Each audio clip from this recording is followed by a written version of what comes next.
Hello, good afternoon, and welcome along again. And this is the third in our series and the last one, looking at Chrome for everyone in this series of webinars for C-Learning. And we're looking at why we use Chrome in education. Why do we use Chromebooks in education? And today I have a very special guest joining me. Now, interestingly, he will be with us shortly. He's not with us right now, and he's not with us right now because he's teaching.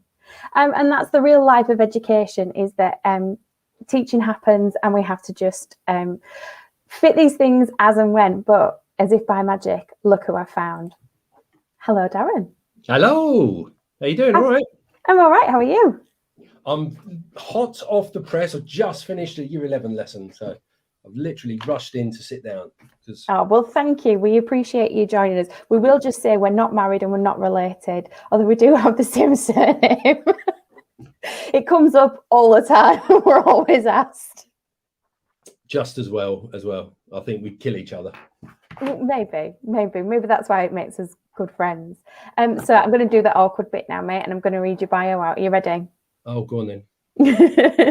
So Darren joins us as a certified innovator, trainer, coach, academic technology specialist. You're going to have to explain that to me in a bit. Darren's been teaching for 23 years. He doesn't look old enough. He did pay me to say that. And a senior leader for 10, lead on elements including Key Stage 3, Key Stage 5, curriculum data and assessment. He's currently the Learning Technologies lead and GDPR champion, and also an academic technology specialist and EdTech demonstrator delivery lead for Academy's Enterprise Trust. A lot of words in there. He's also a Microsoft Innovative Education and has extensively run Google PD for colleagues in his own academies, local primary schools, multi-academy trusts, part of the EdTech demonstrator program and international schools.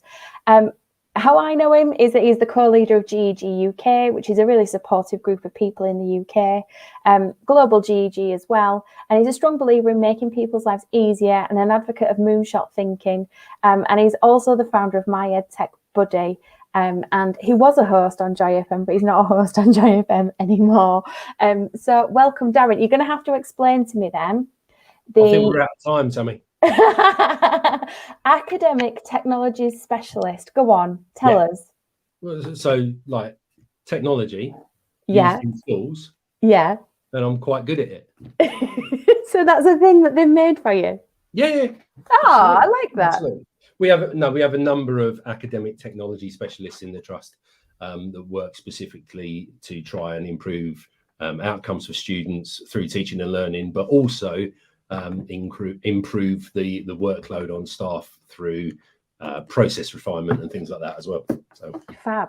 Yeah, it sounds exciting. I probably should read my own bio out. I'm not gonna. I'm gonna say that I'm a Google trainer, so that automatically gets me in on this gig. Innovator like yourself from VIA 20, and coach as well. So kind of know a bit about Chrome and Chromebooks, and I teach maths fully online to adult students. And they access that using Chrome and Chromebooks. So I live and breathe it as we do it as well. So we're here to talk about accessibility today, Darren, and you did a session on it earlier. I did, yeah. Not by any means kind of linked at all. It just so happened we've got a cohort of students in our academy at New Rickstones in Whittam, where I work most of the time. And we've got a number of students who've been issued with either Chromebooks or Chrome tabs, but we were conscious that just giving them to them isn't that helpful, really. So this morning we ran a session with about 20 students, just looking at how they can access the individual accessibility features within a Chromebook and also within some aspects of Google Workspace as well, because they're all going to have their own machines. So basically this morning this is what's out there, try it, see what works for you, and if you find something that you really like and you haven't got access to it, let us know and we can maybe push that out across the trust, but very much wanting to give them the ownership of their device and their features to level the playing field. Yeah, and that's it, isn't it? I think for me, something that strikes to my heart sometimes is when we talk about accessibility. Do you remember when we were at school, if you needed extra help, it was really obvious that you needed extra help. you know, people, you changed your background now. I just lived next door because that wall was doing my head in. But people, when I was at school, it was really obvious when you needed help, when you were given help, when things were given to you. And now we can do it in such a discreet way that we don't know who's got help when someone walks into the classroom. No, and more importantly as well, to the students, nobody knows. So there's no stigma attached to it. They don't know that somebody else's settings are slightly different necessarily. People only know what you let them know. So it really does kind of take away a lot of the stigma attached to it. Yeah, and I think for me, I work a lot with adults, and I think that stigma probably has carried on a bit too long, and we're doing a lot now. But what I'm seeing with adults is it very often like blows their mind. They're like, what? You can just make it bigger, or you can just change the font. And they've got all the way through adulthood and not had that help. But now we can give it in a really simple way. Absolutely. And, you know, on virtually, you know, any page, any document, any website, there's so many options out there that really do make things so much easier. You know, all you've got to do is go to the Chrome Web Store, type in, for example, dyslexia, and there's a whole range of different extensions that are available to, you know, customize fonts for you, change font sizes, make things easier to read with overlays and various things like that. So even if you haven't got a Chromebook, you can still have that access through your Chrome profile as well. So let's just take that back a bit then. So an extension is something that sits in your Chrome profile, and you can turn it on and you can turn it off as you need it, and it travels with you wherever you sign into Chrome, whether you're on a Windows device, an Apple device, wherever you're using the Chrome browser and you're signed in, your extensions come with you. Yep, exactly. Just checking. It's been a while. And also behind me, this is my extension as well. Taking a while. But I think when we talk about extensions, you know, when you put an extension onto that Chrome profile and it just sits, if you are on a Chrome browser now watching this video, where you can see the YouTube web address at the top, there's like a little star at the end where you could favorite this page. And just across that is where your extensions will sit. And if they're not sitting there, you can click the jigsaw piece and you can pick them up from there. But there is a wealth of resources in the library, which is called the Chrome Web Store. And it's as simple as typing into the internet Chrome Web Store. And then once you're in there, you can browse and browse and browse. So dyslexia brings up lots of results for you. What else do you tell people to put into the Chrome Web Store when we're looking at accessibility? So things like screen readers are really helpful. I love things like read and write from Text Help because it's got so many different options available. So screen readers, but also anything really that gives you that element of flexibility. So voice typing, I'm a big fan of Mote as well, because I just think, you know, for so many students, reading is potentially a barrier. Yeah. And even if it's not a barrier as such, even if they can read it, sometimes if they are not a confident reader, the extra stress level of trying to read and interpret what's been said can shut the brain down enough that message actually doesn't get through the way you want it to. So being able to use things like Mote for voice comments, and particularly like sticky notes, so that you can just record it over a website and then have the students see the website with your comment there, really does mean that, you know, as a teacher, I can get across my tone of voice, you know, whether I'm happy and whether I'm not. We can have a little bit of light-hearted, you know, joking around with it.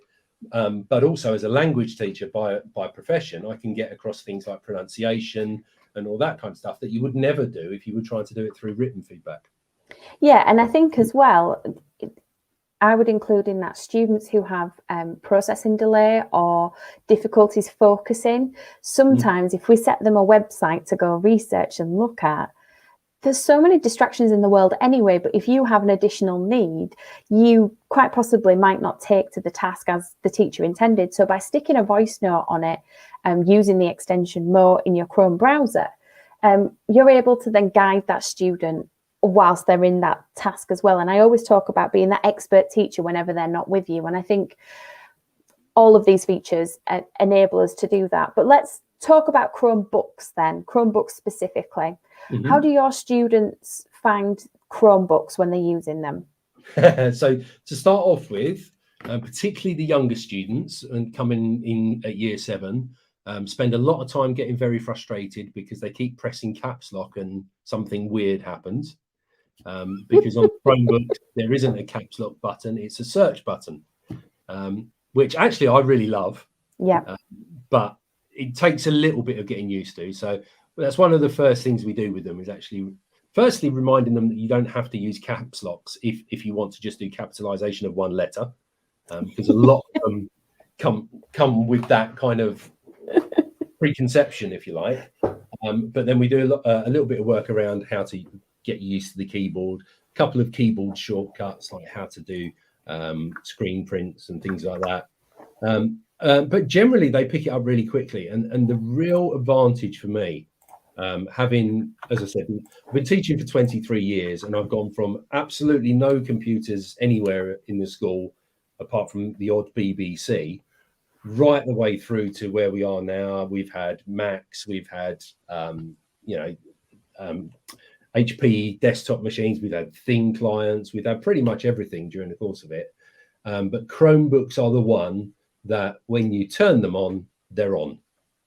And absolutely changed my world, particularly as somebody who was in the middle of an Ofsted inspection, and as my then Windows laptop decided to perform a system update, the door handle went and in came the inspector, and which required quite a lot of last minute juggling and rethinking on your feet, because as people will know, when a Windows machine wants to do an update, it sometimes can take a fair time, and it took about 20 minutes. So pretty much the whole time the inspector was in the room, my laptop was completely inaccessible. So yeah, required a lot of thinking. That doesn't happen with your Chromebooks. You open them up, you turn them on, and you sign in, and it is as quick as that. So that's really, really helpful, because that lost learning time while you're getting everyone logged in with different kind of issues with different PCs has gone completely, particularly if it's a device they're using all the time as well, because you don't have to worry about separate profiles and things like that. So that's a real bonus.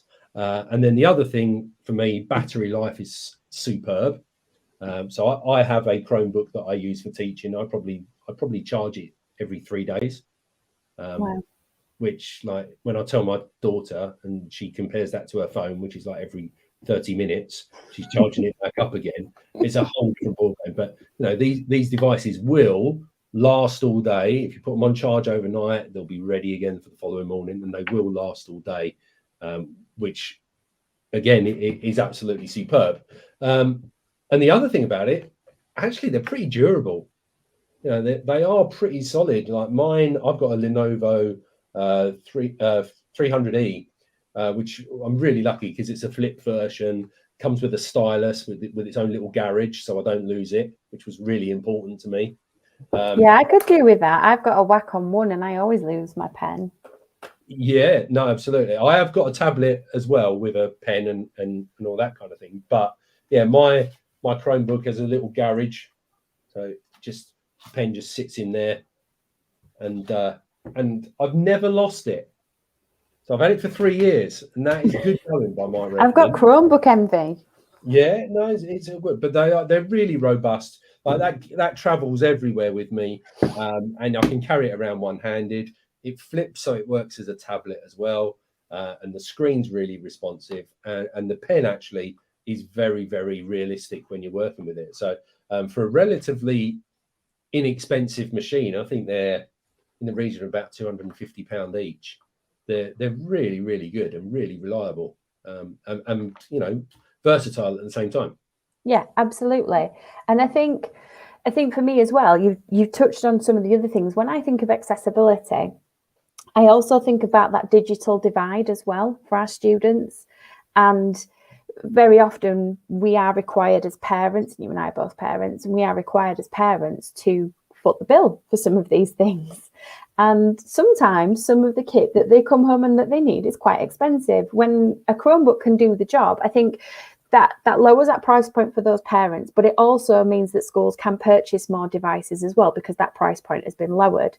But as well for me, I always talk about the JISC Insight Survey. If you're not familiar with JISC, they are the Digital Insights Group for further education and higher education in the UK.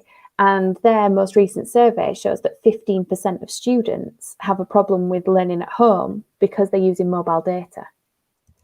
And we don't know who those 15% are. With a Chromebook, we can still work offline. So if we have our work that we're working on at school, or if we're at college or university and we're working on our tasks, it's a really simple click to have this to be able to work offline. So when we're not connected to that stable Wi-Fi, we're still being accessible to everyone wherever they're going. And that might not be financial reasons, it could be rural location reasons.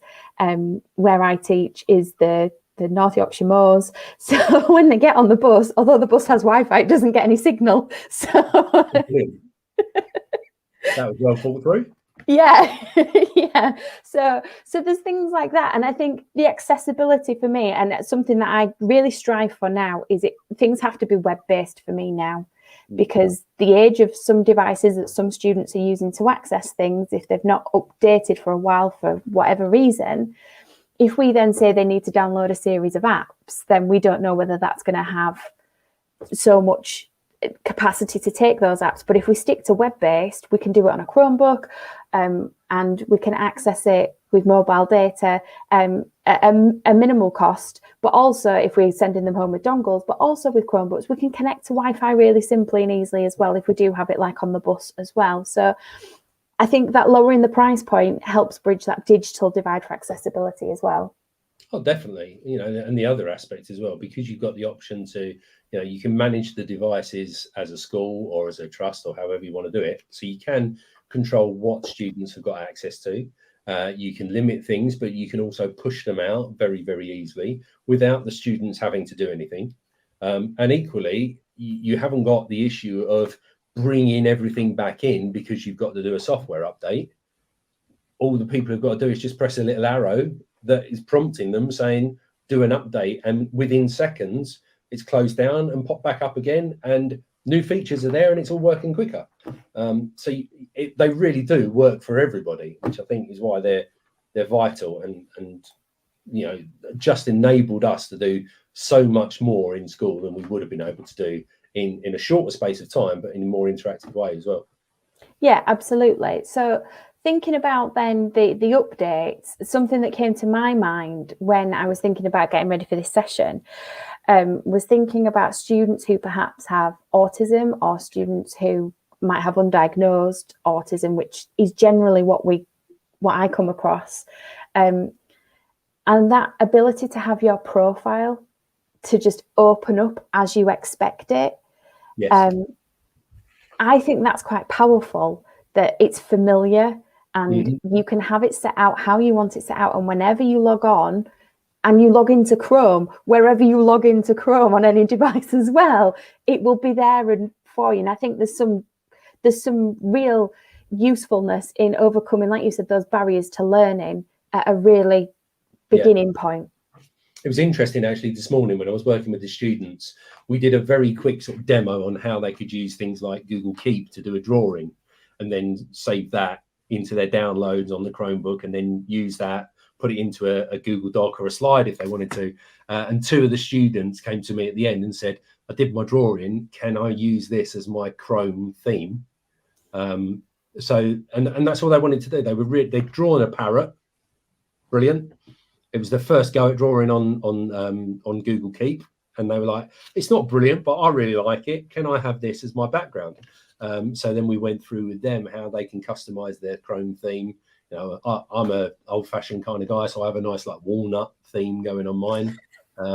But yeah, they wanted to use their own photos, and that in itself begged a few questions as well, because obviously when you do things like, I said do, so. When you do things like changing your themes, it can look fantastic until you start using it. So there are some brilliant themes out there, like, space themes and things like that, but they don't necessarily bear in mind the contrast of lettering.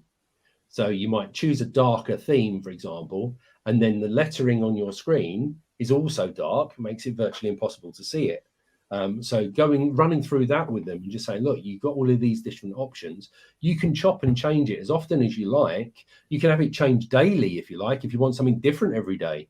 Or if you just want to create your own image that goes in the background. And that might be your school timetable. It could be anything you like, but whatever it is that helps you. And it might just be a reminder, it could be just right, stop, count to 10 if you're feeling flustered, sort of thing. Any of that can just sit there, and anytime they open up a Chrome tab, they're going to get that message. And if I it's think like that's a great. self-affirming message, Yeah. You can do this, or you're brilliant, or try your best, or whatever. I think the number of times in a day you do that, that's why I try to do it with my passwords. I'm not going to give anything away, but when I have to change a password, I tend to try and use some kind of affirming message, because then the number of times I have to log into something during the day, or unlock or lock a screen, or whatever it might be, I'm actually saying that message to myself over and over and over again. I really love that. And I love that as well for putting the timetable on when they open up, because some of the students that I work with who have undiagnosed issues, they want to know what's next, and they want to know where they're going next, and they want to know what's happening next. And so, bless them. One student who must ask 100 times a lesson, what am I doing next? What am I doing next? What am I doing next? And that's his thing. And we have to support that. And that would be a really nice thing for him, because he would be able to independently answer that question rather than relying on us. And that would build his independence. I'm going to borrow that idea. Thanks, Darren. Borrow away. But I think Ian's making a good point here about colours, patterns and levels of contrast. I think because it is so customizable and you log in and it stays the same, overlays as well, huge, massive thing for us. I'm sure it is for you. And the JCQ guidelines are, if it is your normal way of working, you can take your overlay in with you. Yeah. A really great way to evidence that it's your normal way of working is to pop it on your Chrome profile, and then it's always there for you. And no longer are we chasing around the building for scrappy bits of plastic that we can hold up. Yeah.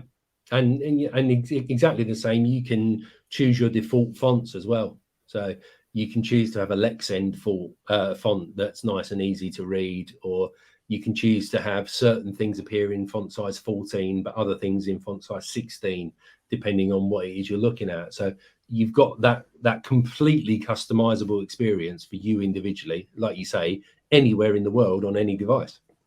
Yeah, it always brings to mind a student I had last year, and she was an adult, and something wasn't quite right. My teacher spidey senses were tingling, and I sussed out that she was struggling to read the screen. We put an overlay on, and we also put read and write on. We had a play about with masking and things like that, and we ended up with a combination of things that she needed. And then she was like, oh, but when I go on this one, I don't need it, but when I go on this one, I need it. And so to give her that independence to be able to customize that, she needed a green overlay for this type of resource. And when she was watching a video, she quite liked a yellow overlay. And it just, to give someone that independence as a teacher, I think is hugely empowering for them. But it's also that job as a teacher to know that they now have that for life, that they know that that's how they prefer to read. Like a Lexend font is so much easier to read. And if a student said to you, I need everything in a Lexend font, everything from then on in would be in a Lexend font. And the fact that they can know that and know that that's what they prefer, I think sets them up for that future independent study, because as soon as they leave us, they're going to a very independent way of study in life, where they don't have teachers like us hanging around with them anymore. No, I feel sorry for them. They're not around anymore. They must really miss us. So hit me then with your favorite built-in accessibility features in a Chromebook. I love text to speak. Okay. Explain really that then for everyone. So if you go into the settings in your Chromebook and you go to the accessibility features, if it's not immediately there, it's hidden under advanced. If you go to the accessibility features, you can turn on text to speak, and essentially you just select any text on any page and it will read it aloud for you. But what I love about it is you can choose the voice, you can choose the speed of the voice. So there's about 20 different English voices that you can choose from. You could have a different one each day if you wanted to. But you've got different voices. You can have English spoken but with a Spanish accent if that's what you're used to listening to. If you're maybe, you know, Spanish speaking but now living in England, and vice versa, or you know, the opposite, so that you can kind of tune your ear in to that particular sound. But the fact that you can change the speed as well, I think, is really important.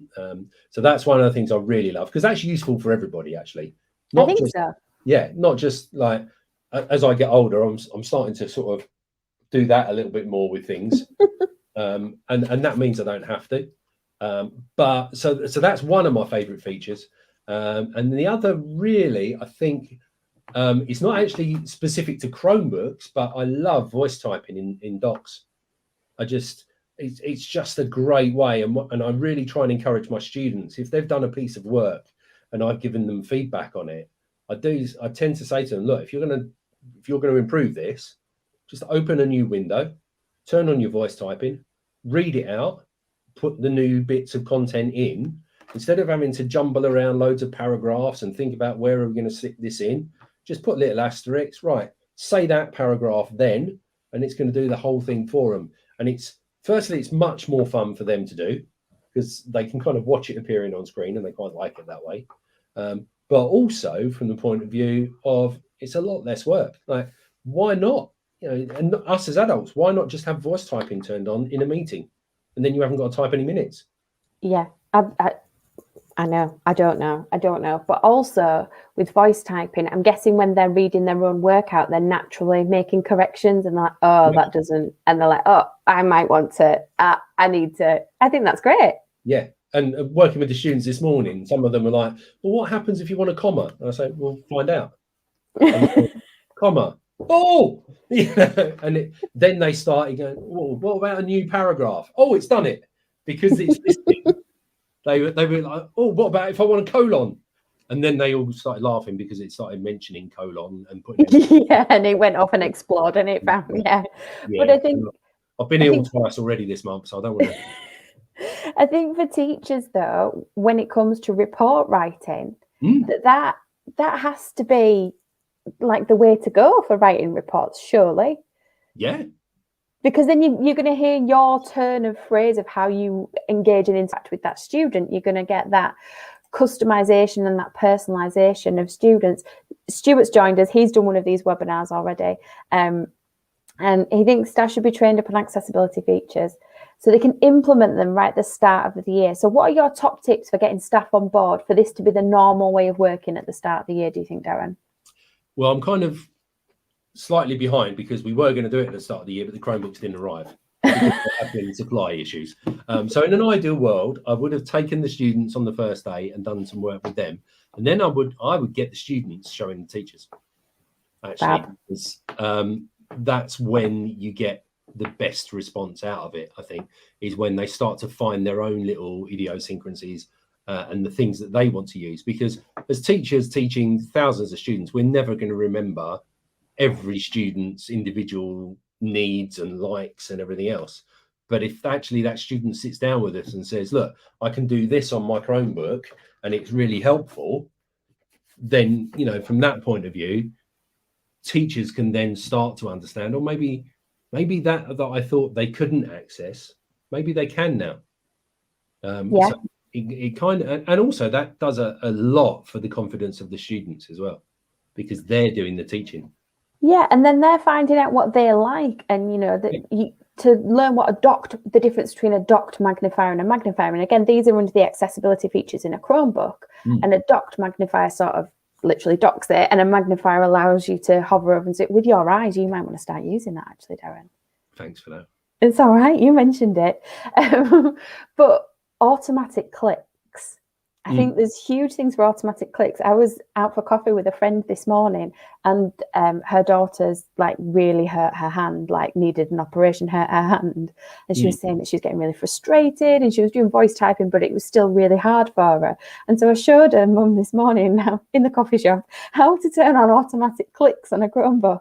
And that's going to make such a difference. And we never know when students are going to have these accidents, and we also don't know if any students have any fine motor skills necessarily when they first come to us, and they might come to light as the course of their education. So if we just treat it as, you go play and explore these accessibility features, you think about why this feature might be useful, them teaching the students, like the students teaching the teachers, like you said, then the students are invested in sharing. And then if someone does break their finger, and they're like, oh, I remember, this is what you need to do, and you can turn this on. And I think it's got to be at the beginning, like Stuart says.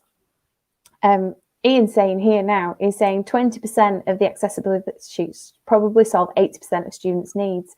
We just start with 20%. We just need to have a play. I think there's so many things that we don't use all the time and forget all the time. In getting ready for this, I'd forgotten about sticky keys. Oh, brilliant. Lovely. They just popped into my head as you were talking about, the automatic clicks. Yeah, sticky keys, for those people who don't know what that means, is, where you've got to do sort of Control and then Alt and, the Windows button or whatever it might be. Sticky keys enables you to just press one after the other rather than having to press all three at the same time. So again, like you say, for those people with fine motor skills or physical difficulties, brilliant. Yeah, I think things like that, they have to become the norm, and they have to become our normal way of working, which is what, ultimately we are teaching to the JCQ spec, because that's where they're going to sit their exams at the end, and that is what's written down. So we talked about syncing the profiles, and we briefly mentioned it, but I would just like to ask you, thinking about automatic updates, and you've mentioned about loss of teaching time, but from an accessibility point of view, if a student struggled with working memory, or if a student had autism, or if a student just generally needed a little bit more time to process things, automatic updates then become really important, don't they? Yeah, because something suddenly changing overnight without any warning isn't necessarily a good thing, and that's where the admin dashboard side of things comes in really useful. So you could, for example, have all of your students on the autistic spectrum in a separate organizational unit within your super admin console, and then have those set that they don't get the automatic updates. They only get the updates when we approve them, after we've made sure they've had training on it, or at least a little bit of warning that it's coming, sort of thing. So that's one of the ways that you can kind of manage that. It just means you've got to be a little bit organized, but it's dead easy to do. And then you can push those things out when they're ready. Some things will appear anyway, and they're not that intrusive. They're not obviously there. So they're not going to freak people out if suddenly like the whole layout's completely different. Just one little icon appearing somewhere else might be okay. But if you have got students and you're really worried about that kind of thing, then you can just move them into a separate OU and prevent that from happening. And that's the extent of this personalization and customization journey, all the way from the admin console, when you've got your managed devices, to setting up what goes onto the Chromebooks, to moving students into certain groups and going, okay, these students won't deal well with change. We're going to put these in this organizational unit. And then on Tuesday, when they've got their study support session, we'll push it through once we've had that time to explain it to them. And I think that's when it sort of makes the difference that we can do this. And also automatic updates for some students as well, who just need the latest updates because they can't be waiting. Wait time and downtime for some students can be not just distracting, but also ruin their day. Unfortunately, it can really affect them if something's not gone to plan. And if your Windows laptop does a massive update, the Ofsted inspector comes in, that might trigger something. It might be a trigger for some of your students. So having those automatic updates does just mean that things just happen quite quickly. Absolutely, yeah, and it is one of those things that it's horses for courses. some students, like you say, will want it. Some will thrive on it. Some will realize that there's a new tool available and they're brilliant at coming and telling you and going, look what I've discovered. And actually, great, that's what they should be doing. But coming back to what we said earlier, one of the things I try and do wherever I get the opportunity is if I am doing some demonstrations with staff or whatever, I try and use those features, if I can, to just like drop a different one in each time so that people are aware that it's available and it's possible. Yeah, well, whenever you're demoing and I'm demoing, I imagine you have a large cursor on the accessibility features. I do. I have a very large cursor. In fact, mine is a big old white hand. Yeah. And then it changes to a rainbow-coloured cursor depending on where it's going. But yeah, always extra large. I've experimented with larger font as well, but I don't particularly like it because you do lose things off screen. You do, and things sort of fall off the page. And again, it's this customization. But when we're demonstrating, I think anyway, sometimes you can struggle to see where the cursor is. I think everyone can struggle to see where the cursor's pointing. And in the accessibility features of a Chromebook, you can just very quickly click a button and it will give you a larger one that you can see a lot clearer. If you want a fancy one like Darren's got, I'm assuming that's an extension we're running in Chrome. Yeah. Custom cursor. Yeah. Yeah. And that's the thing that we talked about putting an extension on as well. And then that becomes the normal way of working. Every time you log into Chrome or a Chrome device, that cursor, however you've designed it, will appear as well. So it's built into Chromebooks to make it larger if you need it. And then you can have great fun by customizing it again. And for some students, a large cursor is really important. For some teachers, a large cursor is really important. And let's not forget teachers here, because we talked at the beginning about that discrete support.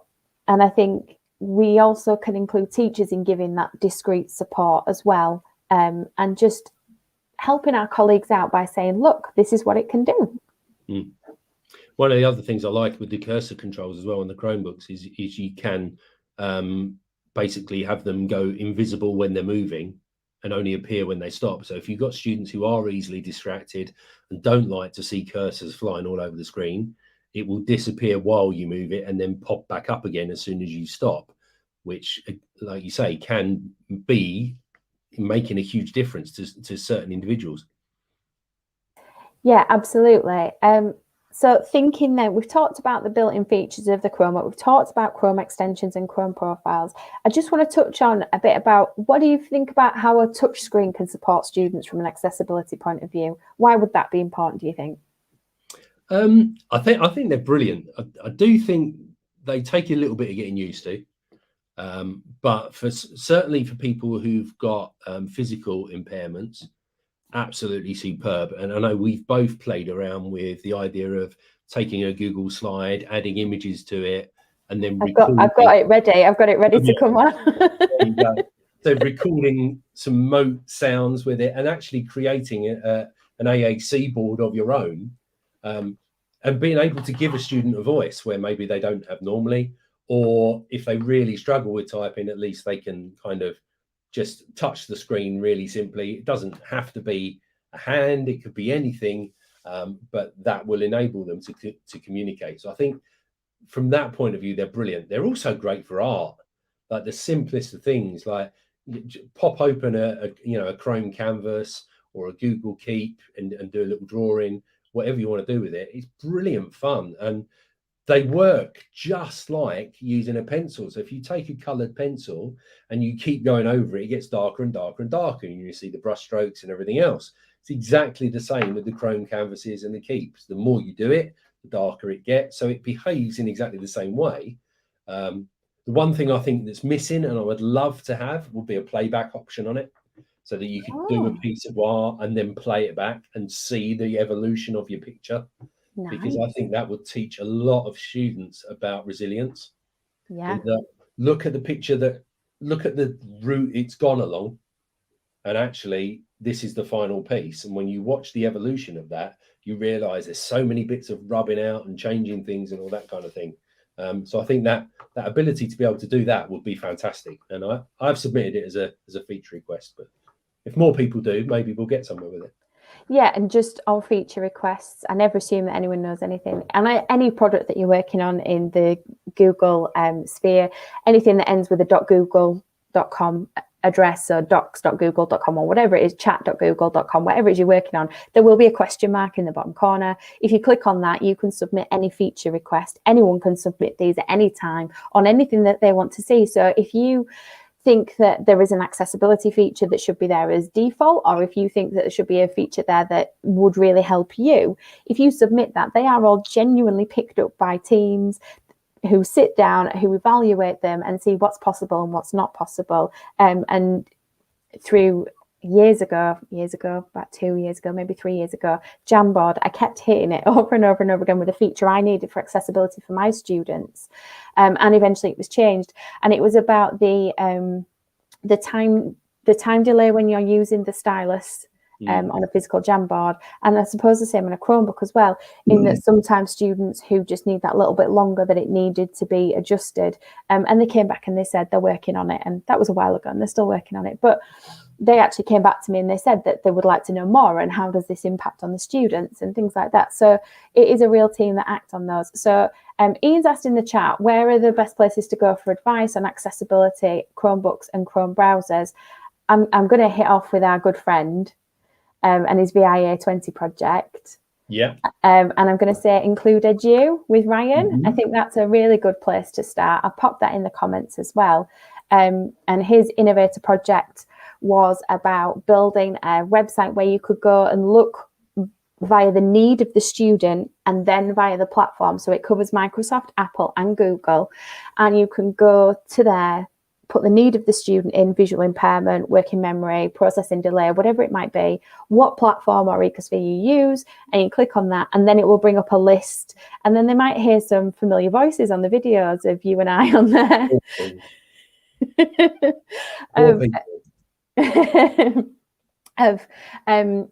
And on there it's teacher submitted content. So if a teacher has found a particular extension or a particular website useful for their students, they might submit a little case study of how it worked, and they might submit a little video of where you would find it.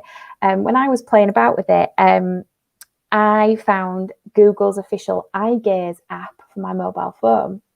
And that turned my mobile phone into an eye gaze communication device. Wow. So you just move your eyes and it will say the words for you. And I demoed it and put it on Include Edu. I also did some on like transcribing tools. So like you were saying about taking text to speech, but what if it was already existing as a text and then it wanted transcribe it, or the other way around on voice notes, it wanted transcribing differently. So there's lots and lots of things on there, not just Chrome and Chromebook related, but lots of things on there. But the eye gaze, yeah, it's an app, but then you can customize it for what it means. So if you look left or look right, it can give different things. So that was great fun as well. I did a beta version a while back, and I thought to myself, then this has got huge potential, but I've not had a chance to play with the update yet. Yeah, so I found that really, really great, and I thought this will be a great game changer, because accessibility devices can be very, very expensive. So where would be your go-to place other than Include Edu for best advice for accessibility? So I always refer back to my good friend Louise Jones's slide deck. So Louise is a former Googler, and she's doing amazing things up in Scotland and works for ThingLink now, which is another fantastic tool for accessibility. But she put together a slide deck, and she maintains it regularly. I'll put the link in the private chat for you, Tammy. Oh, thank you. I'll pop it on. Thank you. People. But it's just a really useful slide deck of all of the different accessibility features there that you can just go through one stage at a time. I just turned it into a bit.ly quickly. That's why I was looking off screen. Thank you. To do it that way. But it just takes you through, and there's little videos included in it, as well as the Edu in 90s and things like that get released. But Louise does keep it updated pretty regularly as well. So that's always a great resource to go back to. Fab. I feel like people have got loads of things there. So we've mentioned it briefly. I am going to talk about it.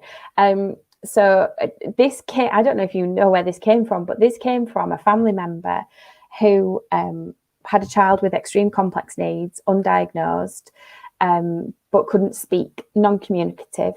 And my family member was asked to pay a significant contribution towards buying her child a device that would speak for them, a communication board. And it was prohibitively expensive. Prohibitively expensive, this contribution that was needed by the local authority. And so I scratched my head and I thought, I think we might be able to do something like this in slides. And so this is where it started. So I've got a little video. I'm going to pop it in the stream. We'll see if this works. I'm never too confident with videos in stream yet, but here we go. Doctor's notes. It's looking promising. Dry your hands. Plaster.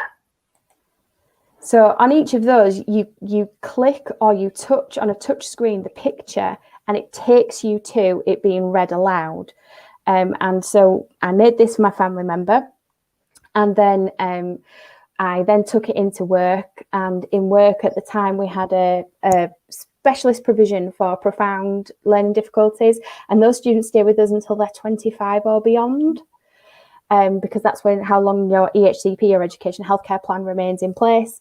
And so they would stay there for their education, and then it would be a process of getting them into supported living of some degree at 25 and beyond. And we had students there who couldn't communicate and never said a word. And so the staff and I built loads and loads of these of what we thought the students would be interested in. And we customized it very personally. So one had lots of pizzas on, one had lots of milkshakes on because one of them loved milkshakes. One of them really loved a certain cartoon character. So we had lots of cartoon characters on there. And then we gave them to the students. And the immediate feedback from a parent was, he's just asked for a cup of tea and I could cry. He's not spoken and he's 24 years old. Yeah. And that's amazing. And you can do all of that for free. Yeah. Completely for free. So what was a prohibitively expensive piece of kit, we bought a very cheap touchscreen Android device, and then we ran this in Google Slides. So I've done lots of talking there. Do you want to do a bit of talking of how that works as a process? Because I know you've done some of these as well for your languages students. Mm-hmm. Yeah, very, very straightforward in Google Slides. Just, create the slide, add the images you want, and then personally I use Moat. So I record the audio with Moat. That gives me a little icon, and I just make that icon invisible. So I make it transparent and then hide it over the top of the image, so that effectively, it's sitting on top of the image, but nobody can see it. So when they click on it, it reads aloud that particular comment. So I've used it with modern languages for things like pronunciation and things like that. But like you say as well, great for accessibility and just communication in general, because you're effectively, you're creating, what the Lost Voice guy used to take the world by storm on Britain Got Talent. But the fact that it's customizable and you can involve the students in that process makes it all that much more special, I think. Yeah, and also on that is that I once worked with a selective mute, and we couldn't quite get to the bottom of it. And so they went home and they made their own version of this, of when they felt like they were going to be a selective mute. And so they could then still communicate and be like, I don't want to talk today. I am feeling like, and the power in that is just impressive. If anyone is wondering how to make that in more detail, that included you that I put on at the beginning. There is me with a demo on that as well before. So this whole process, Darren, came from a series of tweets that I put out about what are your favorite features about Chromebooks.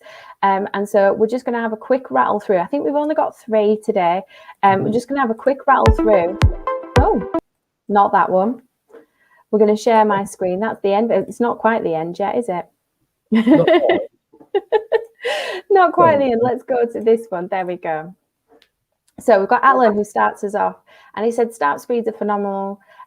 Everyone has their own logins. It feels like a highly personalized experience. Google Meets are really easy to connect to and manage. Now we've talked about the personalized experience, but we've not talked about the features of Google Meet. Do you want to just hit off the accessibility features of Google Meet? Yeah, really. I mean, Meet's gone through what can only be described as a hugely accelerated improvement journey over the last sort of 2 years for some reason that obviously has massively been as a result of teacher feedback. So the feedback that we were talking about earlier was very much listened to. I was fortunate enough to be part of a user design experience webinar with the designers who were able to basically ask us directly the questions, and that led to a lot of the increased capabilities. So you've got things like live translation going on in there now through closed captions. You can very easily as well now add co-teachers so that you've got more people with the ability to record or to pop off onto a breakout room or whatever else you want it to be. So whereas before you had to maybe find a little bit of a hack around to be able to do things, now it's all built in there, so it can automatically translate. Automatically, the voice feature is really responsive and corrects itself as it's going. But I think you can even have it set so it prevents it saying anything that might be deemed slightly inappropriate, even if it thinks that's what it heard. So you can set that to kind of like skip those sorts of words if it maybe mishears. Because that is the other thing you've got to bear in mind, that when you're using voice recognition, we don't all talk in a really clear and accessible way, and certainly we don't all sound like Siri, because although I quite often do, I like teaching like that sometimes. I did, unfortunately, in lockdown, and this is a brilliant example. In lockdown, I lost my voice, so I managed to teach. It was only 2 lessons that day. I managed to teach 2 whole lessons remotely. I remember. Using voice to text and everything else. And I would just type in what I wanted to say, get it to speak it out loud. And the students, they thought they were being taught by a lost voice guy, and I didn't have the heart to tell them it wasn't. But yeah, it was just brilliant, because whereas previously, I would have had to not be able to do it, because you can't really do a meet without speaking. But I was able to do the voice activation just by typing in a Google Doc and getting it to say what I wanted it to say. And obviously the students have got the closed captions available as well, so they can read it at the same time. And also it was a bit of fun. Yeah, absolutely. Just to hit off on Google Meet as well, it's so easy to pin people and make them bigger as well. Yeah. So if you need to see someone a bit clearer, or sometimes in our Google Meets, we will have the support worker in the Google Meet as well. So you might want to pin them as well as the teacher. And so that works really nicely. And you can customize your layout in there. Right, next tweet up. We've got, she loves all the built-in accessibility features. I think we hit all of them. Did we hit all of them? I'm sure there's more. Well, there's things like, your night mode and stuff, which are really useful to know. So that if you're working in a particularly if you're working late at night, you can reduce the amount of blue light or the amount of red light and vice versa. Yeah. But other than that, I think we pretty much covered most things, readers and everything else. Yeah. And then this one, easy to use, cost efficient, auto update, last all day, and link up seamlessly with web storage. It's the little things that give them the edge. I think that just sums it up brilliantly, doesn't it? Yeah, they are incredibly simple machines. And simple works in my book. Yeah, I was always taught at school, keep it simple, stupid, give everything a kiss. Absolutely. And if we can make things simpler, especially with students who have additional needs, I think that just means that we win in so many ways. We win in that there's no lost teaching time because they're so fast. We win in that students can have their profile customized to them for what they need every time they fire it up. And even if they go on a Windows device and sign into Chrome, it's still going to go with them as well. Yeah. And then within, I don't think we did touch on, in each of the docs slides, you have voice typing in there as well. So you don't need to go into the accessibility features together. You can turn that on in those as well. Yep, straight from the tool menu, yeah. Oh, Stuart's won the day. Chromebooks less hassle. Yeah. Absolutely. Yeah, absolutely. Yeah, I think for us as teachers, not only do we want that discrete support, which is where we started, what we want with that discrete support is we want it to be sustainable longer term, and for students to own it and have that independence to know where they're going, what they're doing, and how do they customize things for them. And because it is so simple, they can do that really easily. Mm-hmm. Absolutely. Fab. And they're in control. Yeah. And if I, for want of a, if, you know, say for example, I want my students to work on something on paper, and I've got a student who needs it on green paper, and I forget, well then you would never forget. As a teacher, you would never forget. You would never be too busy. But, you know, occasionally things like that happen. Well, if they're working through a Chromebook, they put their own overlay on. Doesn't make any difference to anybody. Yeah, at the same time. I certainly don't miss the collecting. I once had a class with 9 different colours. Ooh. In my class of, I think it was 20 in my class. So pretty much half the class had a different colour, and I had 4 shades of green. Wow. And so I don't miss the time spent in making sure that we had everything in the right place, because if it is their normal way of working, we can turn it on in Chrome and then it stays with them. And that's the advantage of the things like the overlays, and whether you do that through an extension that's specifically for overlays, or whether you use something like read and write that we mentioned earlier. You know, if the student knows the RGB codes or the hex codes for their color, they can have exactly the color they want anytime they want it. Yeah, and I think that is amazing as well. I'm noticing here, Ian's just put in the chat, safe and secure as well for Chromebooks. Just want to hit off as well, if you do have vulnerable students with complex needs, because they are so safe and secure, any links that they click on or anything that you might have been concerned about, you can control that from the admin console of what they have access to. And you mentioned that before, but particularly if you've got vulnerable young adults, that's a certain win as well. Thanks for joining me, Darren. I really enjoyed that. It's an absolute pleasure. Fresh from teaching, we caught you straight away. So yeah, thanks for joining us. You're very welcome. Always a pleasure.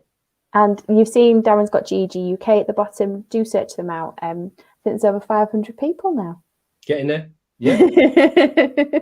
It's a really supportive way. So if you did want to ask any more questions with fellow teachers and trainers, you can ask that in the GEG group, and you'll find lots of people with lots of great support as well for you. All right, we'll get rid of Darren and I will do the formal goodbyes. So my name is Sammy. I've been here on behalf of C Learning. If you do have any questions about anything that we've talked about today in any of the other webinars, please do reach out to the C Learning team. We're always here and happy to help. This one was on accessibility. If you've missed the others, one was on speed, safety and security, and one was on through the ages, looking at it from a primary lens, a secondary lens and a further education lens. So do seek out the other videos as well. All the very best, and we'll see you again soon.